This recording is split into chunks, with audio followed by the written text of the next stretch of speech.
और ममता बनर्जी आज तीसरी बार पश्चिम बंगाल के सीएम पद की शपथ लेंगी। आपको बता दें, ममता बनर्जी आज अकेले सीएम पद की शपथ लेंगी। बाकी मंत्रियों का शपथ ग्रहण 6 और 7 मई को होगा। सौरभ गांगुली और बीजेपी प्रदेश अध्यक्ष दिलीप घोष समेत कई दिग्गजों को न्योता दिया गया है।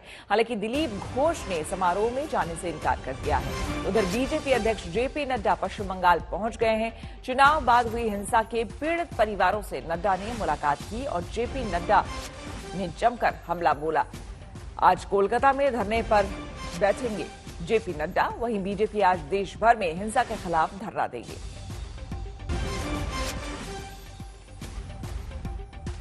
आपको बता दें, पश्चिम बंगाल में जबरदस्त जीत के बाद आज ममता बनर्जी सीएम पद की शपथ जरूर लेंगी, लेकिन हिंसा का दौर लगातार जारी है।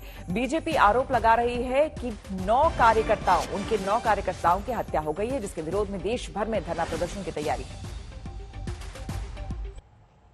मुंबई में बीएमसी ने एक पहल की है, ड्राइव इन वैक्सीनेशन की। कार में बैठे बैठे ही बुजुर्ग और दिव्यांगों के वैक्सीन लग रही है। ये तो बढ़िया है, लेकिन 45 से ऊपर आयु वर्ग के लोग बीएमसी से नाराज हैं। 4 दिन बाद उनके लिए वैक्सीनेशन शुरू हुआ, वो भी दूसरी डोज के लिए। मगर काफी सेंटरों पर कुछ ही देर में वैक्सीन खत्म हो गई। बीएमसी ने कोरोना की वैक्सीन लगवाने के लिए मुंबई में ड्राइव इन वैक्सीनेशन शुरू किया है। दादर की एक पार्किंग के अंदर खुले इस वैक्सीनेशन सेंटर में कार के अंदर बैठे बैठे ही वैक्सीन लग जाएगी और कार के बाहर नहीं निकलना पड़ेगा। इस वक्त हम मुंबई में दादर स्थित एक पार्किंग लॉट में हैं। इस पार्किंग लॉट को आज से वैक्सीनेशन सेंटर के रूप में शुरू किया गया है। ड्राइव इन फैसिलिटी है, इसलिए आप पीछे देखेंगे गाड़ियों की लंबी कतार है और सीनियर सिटीजन जो है मुंबई के, वो यहाँ पर वैक्सीनेशन लेने के लिए आ रहे हैं। तो रजिस्ट्रेशन करने के बाद यहाँ पर जो बूथ है वहाँ पर वैक्सीनेशन आपको दिया जा रहा है और साथ ही साथ वैक्सीनेशन आप जब कंप्लीट करेंगे यहाँ पर, तो उसके बाद लेफ्ट में एक जगह बनाई गई है, वहाँ पर ऑब्जर्वेशन एरिया रखा गया है। आधे घंटे तक सीनियर सिटीजन वहाँ पर रुक सकते हैं वैक्सीन लेने के बाद। तो जो लोग डिसेबल हैं, जिनको व्हील चेयर की जरूरत पड़ती है या लाइन में खड़ा होना पड़ता है, उनके लिए एक सॉल्यूशन के तौर पर यहाँ पर लाया गया है मुंबई में ड्राइव इन फैसिलिटी। फर्स्ट ड्राइव इन फैसिलिटी मुंबई में वैक्सीनेशन सेंटर की, जहाँ पर लोग अपनी गाड़ियों में आकर के अब वैक्सीनेशन ले रहे हैं। पहले ही दिन पे काफी ज्यादा लोग यहाँ पर वैक्सीनेशन लेने के लिए आए हुए हैं। ये ड्राइव इन वैक्सीनेशन बुजुर्ग और दिव्यांगों के लिए है, ताकि इन्हें लाइन में लगने की जरूरत ना पड़े और अपनी कार में बैठे बैठे वैक्सीन लगवा लें। उससे ये अच्छा है, गाड़ी में अपनी गाड़ी में बैठो और आराम से एसी लगा के बैठो। जब आपकी बारी आती है तो इंजेक्शन लेके अपनी गाड़ी में आधा घंटा बैठो, फिर निकल जाओ। जो डिसेबल पीपल्स है, जो ब्लाइंड पीपल्स है, उनकी डिमांड थी कि उनको घर पे जाके वैक्सीनेशन देने की उनकी डिमांड थी। लेकिन सेंट्रल गवर्नमेंट की जो गाइडलाइन है, उस गाइडलाइन के तहत डोर टू डोर वैक्सीनेशन कर नहीं पा रहे थे म्युनिसिपल कॉर्पोरेशन। इसके लिए हमारे सभी काउंसिलर और हमारी यहाँ की टीम, इन्होंने निर्णय लिया कि जो यहाँ पे पार्किंग की सिस्टम है उसको यूज करके यहाँ पे ड्राइव इन में वैक्सीनेशन का प्रोग्राम करने का। तो उसका पहली शुरुआत पूरे मुंबई में आज यहाँ पे हो रही है। बीएमसी की इस ड्राइव इन वैक्सीनेशन मुहिम की काफी तारीफ हो रही है। यहाँ वैक्सीन के लिए गाड़ियों की लंबी कतारें देखी जा सकती हैं और इससे इन्फेक्शन फैलने का खतरा भी कम है। बीएमसी ने 18 से 44 आयु वर्ग के लोगों के लिए वैक्सीनेशन शुरू तो कर दिया है, मगर वैक्सीन की भारी कमी है। इसी वजह से 4 दिन बंद रहने के बाद आज 45 साल से ऊपर के लोगों के लिए वैक्सीनेशन शुरू तो किया गया, वो भी सिर्फ उन लोगों के लिए जिन्हें दूसरी डोज लेनी थी। पर वैक्सीन की कमी की वजह से मुंबई का सबसे बड़ा वैक्सीनेशन सेंटर बीकेसी मंगलवार को खुलने के 3 घंटे बाद ही बंद करना पड़ गया। कई सारे ऐसे सीनियर सिटीजन्स हैं जिनका पहला डोज तो हो चुका है, लेकिन दूसरा डोज उनको मिलने में काफी ज्यादा दिक्कतों का सामना करना पड़ रहा है। कई सारे सीनियर सिटीजन्स तो ऐसे हैं जिनको पहला डोज लेकर अब 50 से 60 दिन से ज्यादा का समय हो चुका है। वो दर दर हॉस्पिटल्स और वैक्सीनेशन सेंटर्स जा रहे हैं, लेकिन उनको सेकेंड डोज नहीं मिल रहा है। उनकी सरकार से यही अपील है कि उनका जो सेकेंड डोज है वो पूरा कर दिया जाए। एक्सपर्ट्स का भी कहना है कि अगर ये सेकेंड डोज की प्रक्रिया पूरी नहीं हुई तो ये बैकलॉग बहुत ही ज्यादा बढ़ जाएगा। वैक्सीन लगवाने के लिए घंटों लाइन में खड़े इंतजार कर रहे बुजुर्ग इससे काफी नाराज दिखे। बीएमसी ने मुंबई में वैक्सीनेशन के लिए 135 वैक्सीनेशन सेंटर बनाए हैं। सोमवार तक महाराष्ट्र के करीब 15 जिलों में कोरोना के मामलों में कमी आई है, लेकिन वहीं 15 से 16 जिले ऐसे हैं जिनमें केस बढ़ने लगे हैं। इन्हें रोकने के लिए सरकार सांगली, सतारा और कोल्हापुर आदि में कड़ा लॉकडाउन लगाने जा रही है। इन जिलों में ऑक्सीजन बेड, दवाओं की भारी किल्लत है। केस नहीं थम रहे तो स्थिति और खराब हो जाएगी। महाराष्ट्र में पिछले कई दिन से नए मामलों और रोज होने वाली मौतों के आंकड़ों में कमी आ रही है। महाराष्ट्र के स्वास्थ्य मंत्री के मुताबिक राहत की बात यह है कि मुंबई, ठाणे, धुले, नांदेड़, भंडारा, नासिक, लातूर, नंदुरबार, नागपुर, औरंगाबाद, अमरावती, रायगढ़, उस्मानाबाद, चंद्रपुर और गोंडिया समेत कई शहरों में कोरोना के मामले कम होने लगे हैं। मुंबई में पिछले 24 घंटे में कोरोना के करीब 2500 मामले आए हैं और 5240 लोग डिस्चार्ज हुए हैं। अस्पतालों के इंफ्रास्ट्रक्चर पर भी केस कम होने का असर दिखने लगा है। आज के बीएमसी के डैशबोर्ड के मुताबिक मुंबई में फिलहाल 100 आईसीयू बेड, 2428 ऑक्सीजन बेड और 7409 आइसोलेशन बेड उपलब्ध हैं। महाराष्ट्र सरकार के मुताबिक राज्य में रोजाना 2.5 लाख से 2.25 लाख के लगभग टेस्ट हो रहे हैं, जिनमें आरटी-पीसीआर 65% और आरएटी यानी रैपिड एंटीजन टेस्ट 35% हैं। राज्य का पॉजिटिविटी रेट भी घटकर 27 से 22% हो गया है। जुलाई अगस्त के दरमियान या सितंबर के दरमियान थर्ड वेव भी आ सकती है, ऐसा केंद्र शासन ने भी राज्य शासन के वीसी में कहा है, लेकिन अभी इसकी जो प्रिपेयर्डनेस है वो करना बहुत ज़रूरी है। आज तो मैं ये कहना चाहूँगा कि ज़रूर आज स्थिति 12 ज़िलों में काफ़ी सुधार हुई है, काफ़ी संख्या कम हुई है 12 ज़िलों में, ये केंद्र शासन ने भी मान्य किया है। और करीबन बाकी के जो ज़िले जिसमें अभी भी ग्रोथ दिखाई दे रही है, तो उसमें बेड्स बढ़ाने का काम हो, डॉक्टर्स की संख्या बढ़ाने का काम हो, नर्सेस, टेक्नीशियंस की संख्या बढ़ाने का काम हो सकता है तो फील्ड हॉस्पिटल्स बढ़ाने का काम हो। ये सब आदेश हमने कलेक्टर्स, कमिश्नर्स को दे रखे हैं। मगर सच्चाई ये है कि महाराष्ट्र आज भी कोरोना से सबसे ज्यादा प्रभावित राज्य है। यहाँ लंबे समय से ऑक्सीजन, रेमडेसिविर इंजेक्शन और वेंटिलेटर आदि की कमी है। देश में कोरोना के कहर को देखते हुए विदेशों से ऑक्सीजन कंसंट्रेटर, ऑक्सीजन सिलेंडर और एसेंशियल ड्रग्स आदि की सप्लाई हो रही है, पर ये कहां जा रही है और किस तरह इसका वितरण हो रहा है, ये सवाल महाराष्ट्र के स्वास्थ्य मंत्री राजेश टोपे ने उठाए हैं और उम्मीद जताई है कि महाराष्ट्र को उसका हिस्सा दिया जाएगा। मुझे लगता है कि हमने कई वीसीज में मांग रखी है और अभी और भी कई चिट्ठियां लिखी है उनको कि हमें रेमडेसिविर, हमें वेंटिलेटर्स, हमें कॉन्सेंट्रेटर्स, ऑक्सीजन कॉन्सेंट्रेटर्स हो या तो फिर जनरली ऑक्सीजन के स्टोरेज टैंक्स हो। यह जो सुविधा है, ये संसाधन हमारे को मिलना चाहिए।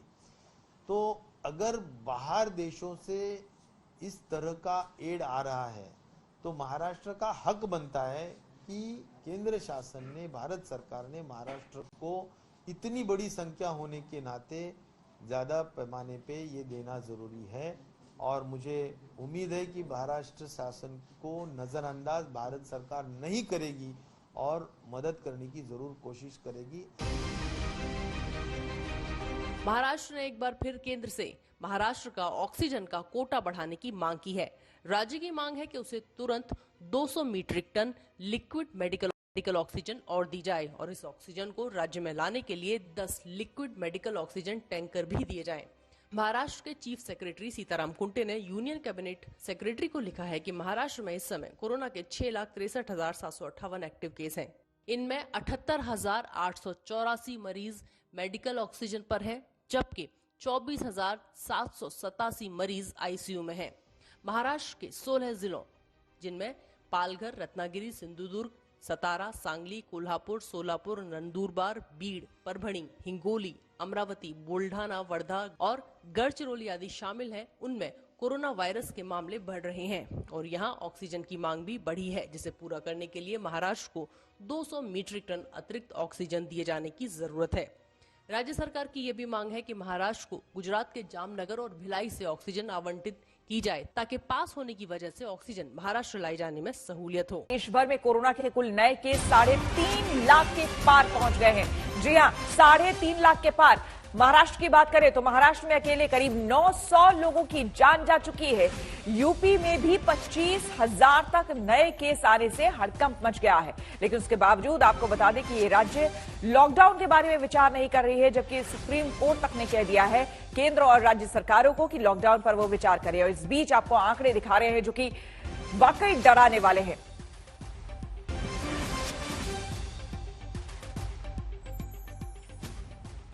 बात करें बिहार की तो बिहार में कोरोना का केस लगातार बढ़ता जा रहा है। थक हार कर सुशासन की सरकार ने लॉकडाउन पर ऐलान तो कर दिया, लेकिन अस्पताल में इलाज का क्या करेंगे। हमारे संवाददाता मधेपुरा पहुंचे तो देखा कि 800 करोड़ की लागत वाला अस्पताल खुद बीमार है और यहां मरीजों का भला क्या होगा, ये देखिए इस रिपोर्ट में।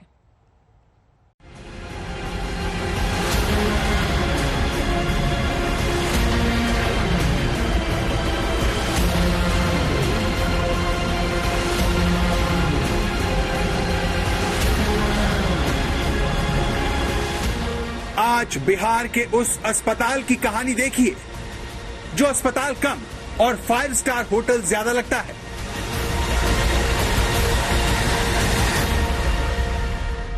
हम इस वक्त मधेपुरा में मौजूद हैं और मेरे पीछे आप जो ये भव्य एक भवन देख रहे हैं, बिल्कुल ये 5 स्टार बिल्डिंग के जैसा आप ये कह सकते हैं ये भवन है। बिल्कुल नया भवन है और पिछले ही साल इस भवन का उद्घाटन हुआ है।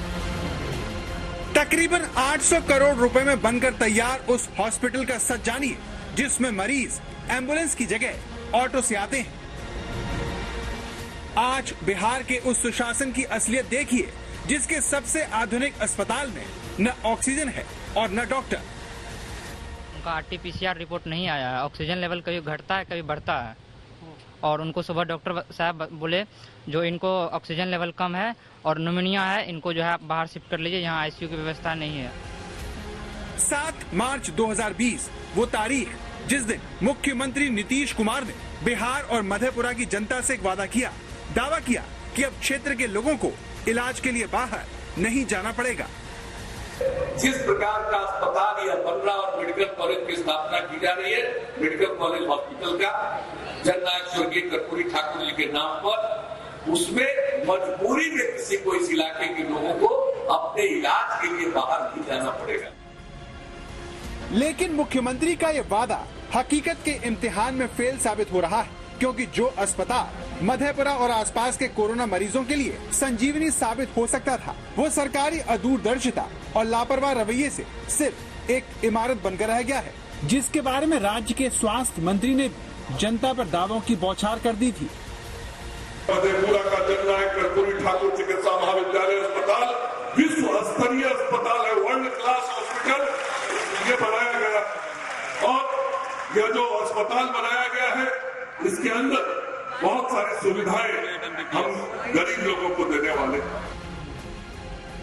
ये सारे दावे मधेपुरा के जननायक कर्पूरी ठाकुर मेडिकल कॉलेज अस्पताल के बारे में बिहार सरकार की तरफ से किए गए थे, जिसके कंधों पर कोसी और सीमांचल के आधा दर्जन जिलों में बेहतर इलाज मुहैया करवाने की जिम्मेदारी है। इन जिलों में सुपौल, सहरसा, अररिया, पूर्णिया, कटिहार और भागलपुर शामिल है। यहाँ के लोगों को इलाज के लिए पटना और दिल्ली न जाना पड़े, इसके लिए जनता की गाड़ी कमाई से बिहार सरकार ने करीब 800 करोड़ रुपए खर्च कर डाले। लेकिन इतना पैसा खर्च करने और बड़े बड़े दावों के बावजूद ये अस्पताल कोरोना के मरीजों को वापस भेज रहा है। अस्पताल में व्यवस्था जो है, व्यवस्था के नाम पर कुछ भी यहाँ मौजूद नहीं है और जो जानकारी मिल रही है कि तकरीबन 700 करोड़ की लागत से जो है ये इतना बड़ा अस्पताल बनकर तैयार हुआ है इस इलाके में। JNK TMCH के नाम से मशहूर इस अस्पताल को नीतीश सरकार ने कोविड डेडिकेटेड अस्पताल घोषित किया, लेकिन इसके अगले ही दिन अस्पताल प्रशासन ने नो ऑक्सीजन बेड का नोटिस चिपकाकर सरकार के दावों की खुद ही पोल खोल दी।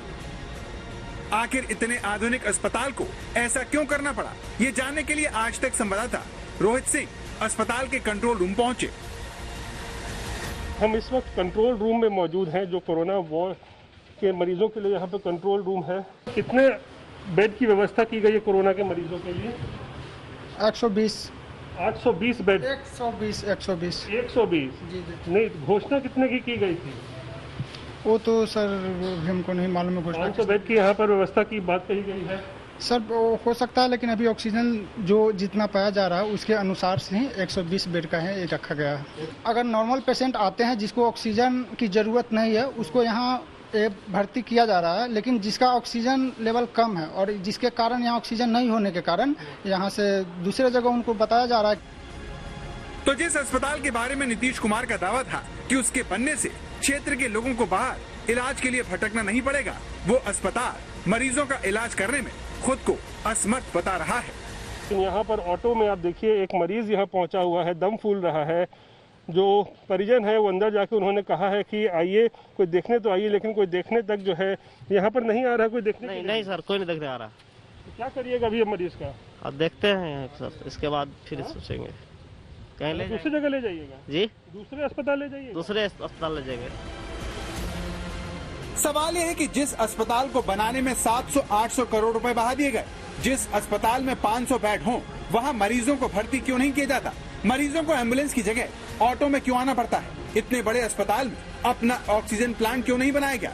अगर ऐसा किया गया होता तो इस अस्पताल में बेड खाली नहीं होते और मरीज अस्पताल के बाहर दम नहीं तोड़ रहे होते। लेकिन इस अस्पताल को लेकर शिकायत सिर्फ इतनी भर नहीं है। ये बिहार के माननीय मुख्यमंत्री मुर्दाघर बनाने का काम किया है। यहाँ मरीज की इलाज नहीं होती है। अम्बेडकर छात्रावास में जो कोविड पेशेंट है वो रिकवर हो रहा है, मेडिकल कॉलेज से रिकवर नहीं हो रहा। क्यों? यहाँ डेड बॉडी मर क्यों रहा है? क्या कारण है? जांच का विषय है। आप सीसीटीवी कैमरे फुटेज को चेक करवाइए। कोई भी डॉक्टर उसको चेक करने नहीं जाते हैं। ऑक्सीजन लगाने के बाद सब अपने एसी रूम में बैठते हैं और पेशेंट को छूने की हिम्मत नहीं रखते हैं। His oxygen saturation level was 82 on 29th। 30 के रात में उनका ऑक्सीजन सैचुरेशन लेवल 42 चला गया। कोई भी डॉक्टर देखने के लिए, एक वार्ड बॉय है सचिन कुमार, काफी लापरवाह, काफी बदतमीज। उसे मैं कहता रह गया कि मेरे मामा जी को वेंटिलेटर पर आप डालो। माननीय प्रधानमंत्री महोदय के द्वारा पीएम केयर्स फंड के द्वारा यहाँ पर वेंटिलेटर दिया गया है, लेकिन वेंटिलेटर काम नहीं कर रहा। सोचिए, जिस अस्पताल के बारे में इतने बड़े बड़े दावे किए गए, उसमें तीमारदारों को खुद वेंटिलेटर खींच कर लाना पड़ता है। आखिर ऐसा क्यों है? अस्पताल प्रशासन क्या कर रहा है? ये जानने के लिए आज तक संवाददाता रोहित सिंह ने अस्पताल के मेडिकल सुपरिटेंडेंट राकेश कुमार को फोन लगाया। Number you are calling is currently switched off, please try later. जिस नंबर से आप संपर्क करना चाहते हैं वह अभी स्विच ऑफ है। हालांकि थोड़ी देर बाद हमारा अस्पताल के मेडिकल सुपरिटेंडेंट से संपर्क हो गया और वो हमसे बात करने को राजी हो गए। हमें उम्मीद थी कि वो हालात को नकारेंगे, लेकिन उन्होंने जो बताया उससे नीतीश कुमार की सारी पोल पट्टी खुल गई। 500 बेड पहले से यहाँ घोषित है, लेकिन 500 बेड के लिए हमारे पास इंफ्रास्ट्रक्चर जो मैन पावर होना चाहिए अभी तक नहीं दिया गया है। शुरू से ही अभी तक मेरे पास 102 बेड के लिए कोविड का हम लोग इलाज कर रहे थे। ऐसे 354 बेड कोविड के लिए घोषित था पिछले मार्च में, 2020 मार्च में, जिसमें 102 बेड अभी मेरा फंक्शनिंग है और बेड उपलब्ध है मेरे पास, लेकिन 102 बेड के लिए ही मैन पावर मेरे पास अभी नहीं है। इसलिए मैन पावर की मेरे पास कमी है और आज के डेट में ऑक्सीजन सप्लाई मेरे पास 102 बेड के लिए भी नहीं हो पा रहा है। मात्र 50 बेड अगर ऑक्सीजन हम देते हैं किसी मरीज को, उसका सप्लाई अभी हम लोग किसी तरह मेंटेन कर रहे हैं। अभी की परिस्थिति में 99 डॉक्टर ही पोस्टेड है मेरे पास। होने कितने चाहिए तकरीबन? होने चाहिए कम से कम करीब 250 से 300 के बीच में। 250-300 के होना चाहिए सैंक्शन पोस्ट, लेकिन सिर्फ 99 है। सैंक्शन पोस्ट है, पोस्टेड नहीं है।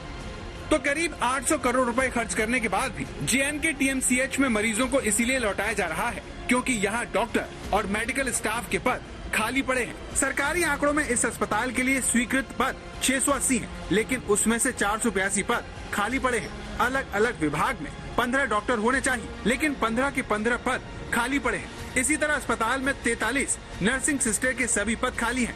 ग्रेड ए नर्स के 243 स्वीकृत पदों में से 65 पद खाली पड़े हैं। गवर्नमेंट सोचेगी ना कि बिल्डिंग बना दिए, कुर्सी बैठने के लिए हमको दे दिए, लेकिन आदमी बैठने वाला नहीं है मेरे पास, काम करने वाला आदमी नहीं, हम क्या कर सकते। तो मधेपुरा में सरकार ने अस्पताल तो बनाया, लेकिन कोरोना की तैयारी नहीं की, ऑक्सीजन का इंतजाम नहीं किया, जिसने इतने आधुनिक अस्पताल को सिर्फ एक इमारत में तब्दील कर दिया है, जिसके दरवाजे मरीजों के लिए तभी खुलते हैं जब मीडिया का दबाव। सहरसा से धीरज कुमार, और आनंद कुमार के साथ रोहित सिंह, मधेपुरा, आज तक। बिहार की राजधानी पटना से करीब 100-150 किलोमीटर दूर गया शहर के वो इतिहास के आईने से लेकर वर्तमान के हालात में मशहूर है, लेकिन यहाँ का सबसे बड़ा सरकारी अस्पताल अगर आप देख ले तो आपकी रूह कांप जाए। कैमरे ने जो देखा वो देखिए, सुशासन बाबू आप भी देखिए, शायद कुछ सुधार कर पाए। कोई देखने वाला है, सब कुछ तीमारदारों के भरोसे है। जल्दी किसी डॉक्टर को बताइए ना, बेचारा कहीं कुछ हो ना जाए। देखे बैठा है, 16 मीटर मेरे पास है नहीं, कोई तो कुछ तो जुगाड़ होगा, कहीं से मंगवा लीजिए ना, स्टाफ से किसी से मंगवा लीजिए। ये आज तक संवाददाता आशुतोष मिश्रा है, जो बिहार में जनता को कोरोना के सामने बेसहारा छोड़ने वाली सरकार के खिलाफ लगातार दस्तक दे रहे हैं। सोमवार को सारे देश ने देखा कैसे बिहार के आरा में सरकारी लापरवाही ने देखते ही देखते एक मरीज की जान ले ली।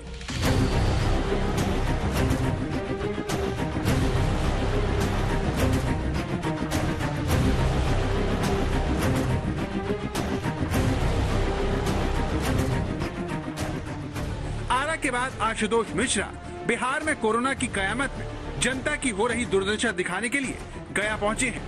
आज तक की टीम गया के सबसे बड़े सरकारी अस्पताल अनुग्रह नारायण मगध मेडिकल कॉलेज पहुंची, जहां आपको चारों तरफ सिर्फ और सिर्फ संक्रमित मरीज और उनके तीमारदार ही दिखाई देंगे। मरीज ज्यादा हैं, अस्पताल में बेड कम है, इसीलिए जमीन पर ही मरीजों का इलाज हो रहा है। बिहार के अस्पतालों की स्थिति क्या है, ये दिखाने के लिए दरअसल शब्दों का प्रयोग करना ही नहीं पड़ रहा है। सिर्फ कैमरा घुमाएं और आपको बेहाली पता चल जाती है। दरअसल मरीजों की संख्या इतनी ज्यादा है कि बेड कम पड़ गए हैं। ऑक्सीजन सिलेंडर तो पर्याप्त है, लेकिन अभी देखा कि आपने जो मरीज हमारे सामने आए उसको नाक पर लगाने के लिए दरअसल वो जो मशीनें लगती हैं, जो तंत्र लगता है, वही नहीं है। लेकिन मरीजों को जिंदा रहने के लिए सरकारी बदइंतजामी के साथ साथ सिस्टम की उस पुरानी बीमारी से भी लड़ना पड़ रहा है, जिसका नाम भ्रष्टाचार है। बेड नहीं मिला, कौन मांग रहा पैसा?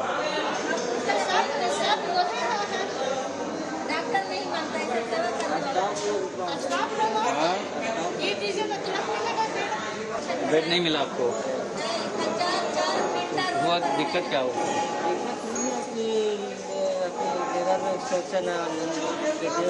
आपने बेड मांगा इनसे? मांगे क्या बोले? बेड नहीं है, बेड नहीं है। ऑक्सीजन तो लगा दिया? ऑक्सीजन 2000 रुपया दिया। किसको दिया 2000? स्टाफ को। कौन से स्टाफ को? 2000 रुपए। जब तक इनको 10 बार जाकर नहीं बोलिए कि मैडम ये दवा बचा हुआ है, मैडम ये भी दवा आपको देनी है, बीपी बढ़ा हुआ है, शुगर बढ़ा हुआ है, कुछ भी चेक करने के लिए ऐसी करते करते घंटा लगा देते हैं ऑक्सीजन देने में।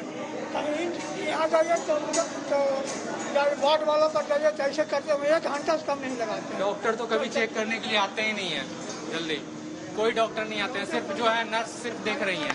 हमारा मरीज है कोमा में है, 3 दिन से कोमा में, अभी तक वो कुछ मेजर इन लोग नहीं उठाया है जिससे वो उभर सके। ये सिस्टम की बदहाली सबसे ज्यादा परेशान करती है। एक तो आदमी अपनों को खोने के डर से यहाँ लेकर के आता है, पहले ही उसकी बीमारी को लेकर के परेशान है, और उसके ऊपर इस खिड़की से उस खिड़की दौड़ना, कागज बनवाना, यहाँ जाना वहाँ जाना, और खासकर डॉक्टर, नर्स और मेडिकल स्टाफ के आगे ये गिड़गिड़ाना। एक बार मरीज को देख लो आप। इस अस्पताल में जिंदा रहना अपने आप में बड़ी चुनौती है। वार्ड बॉय के अलावा फर्श पर पड़े मरीजों की सुनने वाला कोई और नहीं है। पल भर में कभी भी किसी की ऑक्सीजन खत्म हो जाती है तो कभी ऑक्सीजन मशीन में दिक्कत आने लगती है, और कभी किसी कोने में मरीज बेचैन होने लगता है तो कभी दूसरे कोने से मदद के लिए चीख पुकार मच जाती है। कोई स्ट्रेचर पर लेटा है, कोई कुर्सी पर लेटा है, तो कई लोग जमीन पर ही पड़े हुए हैं। ऐसे में सवाल उठता है कि कितने मरीज इस अस्पताल से ठीक होकर वापस जाते होंगे। अभी तक तो सर दम तोड़ दिया, कम से कम डी कर गया होगा तो 100-150 पार कर गया होगा सर। कितने दिनों में? 10 दिन में। यहाँ इस अस्पताल? जी जी जी जी। ऑक्सीजन की कमी से 5-6 8 ऑक्सीजन की कमी से? ऑक्सीजन कमी से। वार्ड बॉय हैं सर। आप वार्ड बॉय हैं? जी सर। डॉक्टर को छोड़ के सब आपके भरोसे हैं यहाँ? हाँ सर। अमीरपुर से। ठीक है, लेकिन वो भी वार्ड बॉय है, चेक कर रहे हैं। 2 वार्ड बॉय सब कुछ देख रहे हैं। हाँ सर। आज यहाँ कोई भी डॉक्टर नहीं है इस समय ड्यूटी पर? है सर। कहाँ है? अंदर बैठे हुए, बाहर नहीं आ रहे हैं? नहीं बाहर नहीं, एक भी नहीं आता? काउंटर के अंदर है। डॉक्टर काउंटर के अंदर? बाहर आते हैं कभी? वह डॉक्टर वहाँ अंदर से देख लेंगे, पेपर पे दवा लिख देंगे, सिस्टर आके दवा देंगे। यहाँ नहीं आते थे? यहाँ नहीं आएंगे, पेशेंट से नहीं मिलते? पेशेंट के पास नहीं जाते। यहाँ एक महिला का ऑक्सीजन खत्म हो गया है, अब वो इस समय काफी देर तक बिना ऑक्सीजन के है। और ये भी बता दो, इस समय कोई डॉक्टर या नर्स आपको इस वार्ड में नहीं दिखाई देगा। दरअसल ये वार्ड तो है ही नहीं, ऊपर बेड नहीं है, जान बचाने के लिए गद्दे लगा दिए गए हैं ताकि कम से कम लोगों को ऑक्सीजन मिलता रहे। छोटे सिलेंडर की किल्लत वार्ड बॉय बता चुके हैं और इस समय वो महिला राम भरोसे। पूरा अस्पताल वार्ड बॉय के हवाले है। मरीज की जान भगवान भरोसे है, लेकिन अस्पताल प्रशासन इसी बात में खुश है कि जमीन पर ही सही वो इलाज तो कर रहा है। किसी भी हाल में पेशेंट को हम सफर नहीं करने दे रहे, बट इतने बड़े महकमे को रातों रात ठीक करना शायद संभव नहीं हो पा रहा है। थोड़ी बहुत कमी बेसी रह रही है, लेकिन किसी को भी अनअटेंडेड नहीं छोड़ा जा रहा।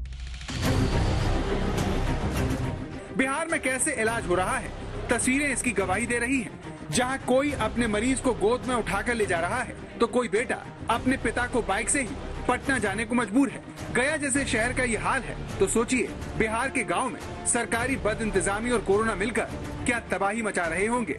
आशुतोष मिश्रा, गया, आज तक।